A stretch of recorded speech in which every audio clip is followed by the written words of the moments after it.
Welcome back to Cricket Central, the podcast where we discuss all the stories, big and small. We're here for the day 3 recap from the second test between Australia and South Africa. A day which felt at times like more like a jubilant victory parade than a test match, as the Australians mopped up pretty quickly. There was, banter in the field, some great fielding efforts. Even Steve Smith got a bowl. It was just like a big party out there at times for the Australians, and they finish off with a commanding innings and 182-run victory, winning back the series from South Africa and winning at home against South Africa for the first time in 17 years. Ethan, with me, as well as Peerson, coming live from the USA. I'll start with you, Ethan. South Africa started on 1 for 15. Dean Elgar already out. Irva looked okay for the first bit, and it was sort of a theme of the day that every now and then there was a bit of a brief resistance from someone. In particular, Temba Bavuma with a pretty good 65 was the main one there, but unfortunately that was a little bit forgotten, I think, by the number of runouts that he caused as well. But in the end, a bit of a rout from the Aussies, would you say? Yeah, I think you've got that pretty right. There were patches of resistance from South Africa and perhaps a little bit more stroke play and intent than we've seen in previous games, but overall, all of that's been marred by a few moments of really poor quality cricket. And overall, the disparity between the sides was simply too much, and it was a pretty easy stroll for the Australians. I think the Aussies have done a pretty good job actually to even limit South Africa, sorry, to 204. Especially considering Stark was almost some of the best he's bowled with the new ball with his finger injury. For him to get through 18 overs, which was more than anyone else. No Cameron Green bowling as well. And yeah, interesting cameo there from Steve Smith with a couple of nice leg breaks, a couple of drag downs, which you can't complain about. But overall, I think Australia will be very, very happy with how today's gone, and the fact that Cummins and Boland haven't had too much of a workload heading into that Sydney test. Yeah, I mean, with the injuries the Australians had, it almost just made it even more debilitating for the South Africans, the margin of the victory and how dominant they still were. And I agree, Stark was getting a huge amount of swing with that finger. So I don't know, maybe it's something you might need to look into what was going on there. But I think the thing for me, we sort of commented on it late in the day. You just felt, I think it was Steve Waugh whose famous saying was mental disintegration. That was what he sort of aimed to get from the opposition whenever he played the game. It almost felt that was a fitting description for what happened to South Africa here. And I think nothing sums it up more than the runouts, which were just perplexing, really. Bavuma, sort of the culprit in both of them. The first with Kaya Zondo, where there was just, he didn't even really make a call at all, and Zondo wasn't ready at the other end, and a very easy run out. And then Maharaj at the end also. But there were also some of the shots they were playing. You just felt that sort of the skill deficiencies that we know they have were sort of amplified just by a mental aspect. Would you agree? Yeah, I think it's one thing to struggle in these conditions and have that bridge between the quality of the sides, but there's another thing in the intent and the cricket smarts that you apply to the game. And I think that's really cost South Africa here, epitomised by those two runouts, as you mentioned. It was funny that Keshav Maharaj run out was pretty much all the mistakes someone could make. Bavuma with his unusual turning blind, but then almost turning backwards on himself, and then poor calling, and there's no dive by Maharaj at the end. That really just summed up South Africa's approach to this test match pretty much. And it was quite a poor display. You get the sense that some of these batsmen or these players are prepared to show a little bit of grit and application, whereas I think the mental disintegration is well on its way with a couple of the other ones. And certainly when when the spots are on the line with no obvious quality batsmen in that South African side, it's extremely disappointing to see such easy run-outs and entirely preventable ones as well. Yeah, and we've seen one run out on a second run with Marnus Labuschagne, and then a run out on a third run with Maharaj as well. So that was quite rare to see.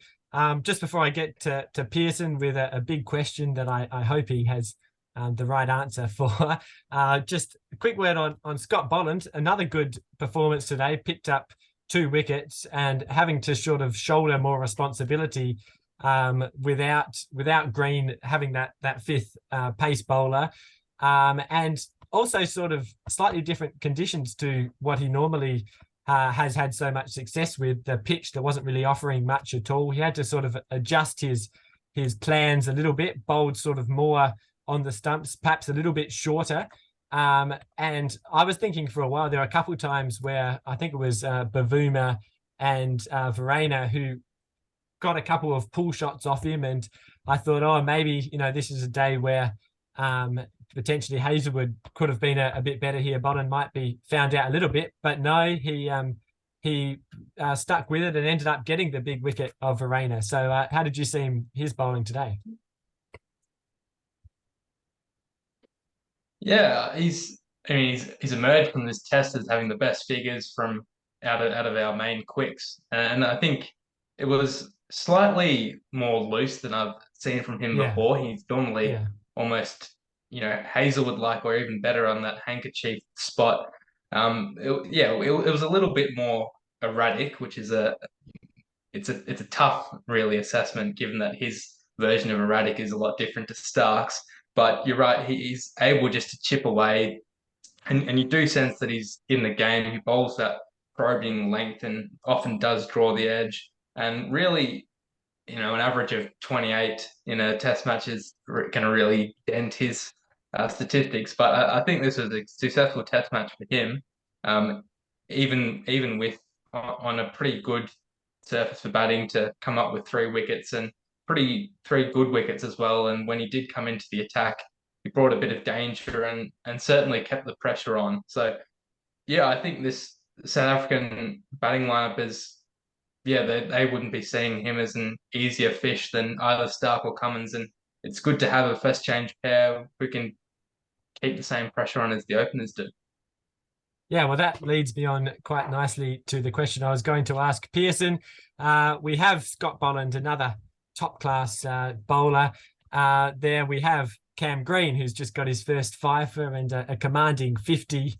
Also, we have David Warner back in form with a beautiful 200. We have Alex Carey making his first century. We have Travis Head, who's becoming one of the best players in world cricket, if I do say so myself. We still have Marnus and Steve Smith going well. We have an Australian team that has only had one loss in 15 tests. Now, are you starting to get scared of this Australian team, Peerson, as they go into India and then into the Ashes next year? Well, I'll start just by saying apologies for all the people who listen to this podcast just to hear my dulcet tones. I apologize for being away for the past couple of weeks. It's good to be back. As for the question, there's a lot there to unpack. This response could go on a bit. I'll try to keep it as brief as I can. First of all, you. I know it is unlike me, and I say I will try under the expectation that I will probably fail in that pursuit, but you never know. So, well, am I concerned? Not particularly, not any more so than I was 2 tests ago. I would highlight England beat South Africa quite comprehensively in the summer in English conditions. We won by an innings in one test and by 8 or 9 wickets in the other test. And lost the other one, but anyway. Yep. Yes, well, you may lose the other one, but that's not really the point I'm getting at here. So I don't think South Africa are these cricketing behemoths that we must be scared of. I think they're an inexperienced batting lineup, and when their bowling doesn't perform, they have nowhere really to go. So has this series taught us much? Not really, in my view. It's taught us that Australia is good at cricket at home, which is a fact we've known for 50 plus years at this point. They dominated the West Indies. They dominated South Africa. They beat us 4-0 in the summer last year. I don't think we've learned anything we didn't already know. I would pick apart some of your comments before. I accept your bowling attack is very strong. Do I accept most of what you've said about the batting? No. In many ways, I was quite happy with that Warner double century because it guarantees that he will be facing the moving ball in England. And him and Khawaja together should mean about 10 for 2, 80% of the innings we bowl at them. So I'm okay with it on that sense. With regards to Labuschagne, who, to quote Ted, was going well, I could not disagree more. He is, of all the South African-born players in this series, of which there are quite a number of South Africans as well as Labuschagne, only Ngidi and Rabada have scored less runs than him. Even Elgar, who's been consistently admonished for poor performance, has scored more runs than him. He's gone out for, I think, 11 and 15 in the 2 times he's gone out, and otherwise was unbeaten on 4. So I certainly wouldn't write home about this Australian batting lineup. I accept your point on Head. I don't accept the commanding phrase that you used as the antecedent for Cam Green's 50, but that we can bypass. So no, am I scared? No. I still think you're a stronger side than England, but this is a very different England side to the team you faced 12 months ago. Of course, England have now won 9 of their last 10 games. No side has done that since Australia under Ponting about 15 years ago. So it's not regular that teams get into this form. We have form that parallels yours. It's just yours goes back a bit further. But I think you probably should win that series. I think you have the squad to do it. I think, other than 2019, this is your best chance at a series win in England that you've had since 2001. I think it will be 3-2 to either side. I'm just not sure which way. But am I scared? Not particularly. I think we've learned nothing new. You're a good side at home. Maybe you'll replicate it away. Maybe you won't. Yeah, well, I think it's a little bit harsh to call Labuschagne out of form when he scored 500 in the last series and has only been out twice here, and one of them he was burnt by Warner. But anyway, I take your points on the rest of it. But Ethan, I mean, we discussed a little bit yesterday as well. I just think that there's a depth to this Australian team that even, I admit we've always been successful at home, but even for some of those other years, there could be something a little bit different at the moment, just how well, everyone's performing at moments throughout this series, and even people who are out of the team coming up as well. Yeah, I mean, you take our form for granted at home when we do win sometimes. I mean, it's worth remembering we lost the last 3 series to South Africa, and we've lost the last couple to India. So we're by no means formidable at home, but I mean, we're regaining some of that reputation. And it seems that, it almost cycles between the years between quite a poor side that can't defend a series at home to a side that's almost dominant. And it's good that we're on that trend back to being one of those dominant sides. And you're right. I think it's been a while since we've had a lineup as settled as this, with players performing at least all round to this extent. I think we mentioned yesterday that even this summer, 5 of the top 7 now have hundreds. So I think if there was ever a time you thought a team that's performing well at home is ready to go and have success abroad, from recent times, it's going to be this team. So, I think we did mention this yesterday, but it's going to be interesting to see just how far this team stacks up against other teams in the sense that can we conquer away series as well as home series. Yeah, that's right. The other question for you, Pearson, is what team with the initials SA is worse, South Australia or South Africa? Well, I'd love to say South Africa, but you have to say it's South Australia. At least South Africa beat India in a series earlier this year and had a big win against New Zealand. I don't think I was alive the last time South Australia won a red ball game. So I'm going to have to say South Africa is the better side on this one. Yeah, okay, fair enough. Well, just before we do wrap up for today, I'm just looking at our predictions for this series as well. And Ethan, you've by far and away been the most successful so far, predicting Carey to score a century. Very, very impressive there. Pearson, okay, I'll give you that. Labuschagne. I'm on level pegging with Ethan. Well, we both got the scoreline right, and we both got one of our predictions right. Carey doing well and Labuschagne failing. But we're doing as well as each other. But if Labuschagne scores some runs next test, well, then yours isn't right anymore. But Ethan's is definitely right, no matter what. Yeah, so I accept his is more fulfilled, but mine will reach an equal level of fulfillment in another week or two's time. Yeah, well, and Ethan and I also said Pat Cummins would have the most wicket. At the moment, it's who did I predict? You said Stark, who's I think he's that's not worked out. We'll see what happens. But if he weren't injured, he would have been top wicket taker. So I'll take that. Yeah, maybe. Yeah, a few bad predictions for runs. Elgar, you said Pearson. You never know. Could happen if he has a big last test. That one I'm willing to accept was a horror show of a prediction. Vass said Usman Khawaja, which isn't going so well either, and Om said Sarul Irva. So yeah, I mean, I think we might have to put an end to this prediction series. Who'd you have, Ted? I had Steve Smith, so thereabouts.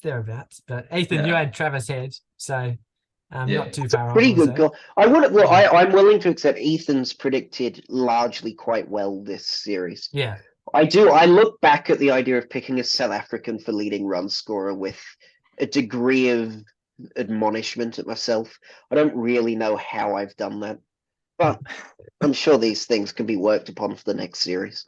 Yeah, overly optimistic, I think. All right, well, there's not too much more to cover for this test, I don't think, and definitely from an Australian perspective, our eyes will look ahead to an India series, which I'm very, very excited about, not least because after it, I think I'll be getting some money from Pearson if all goes to plan. After my bet last year that we wouldn't lose the series. We might not win it, we won't, but we won't lose it. So we'll see what happens there. But Pearson, you are over in the US at the moment, so fill us in. What have you been up to? In all honesty, not a great deal. I spent 2 weeks in Wyoming, which is just empty and very cold. I now feel as close to an expert on the nature of Wyoming politics as probably anyone that lives in Australia. Beyond that, it's just been visiting family. So no, it's been an enjoyable 3 weeks that I've been here. Oh, well, that's very good. And Ethan, you're off to Sri Lanka, I think, soon as well. Navad, as I'm sure people would have seen on his Instagram page, has been getting up to all sorts of stuff in Sri Lanka as we speak. So yeah, I'm feeling a bit left out here. I might have to go off somewhere. But yeah, very good. Okay, well, it's good to have you back on again, Pearson. And thank you, Ethan, for being Mr. Consistent again. Thank you all for listening. We'll be back for the Sydney test sometime soon. But for now, goodbye.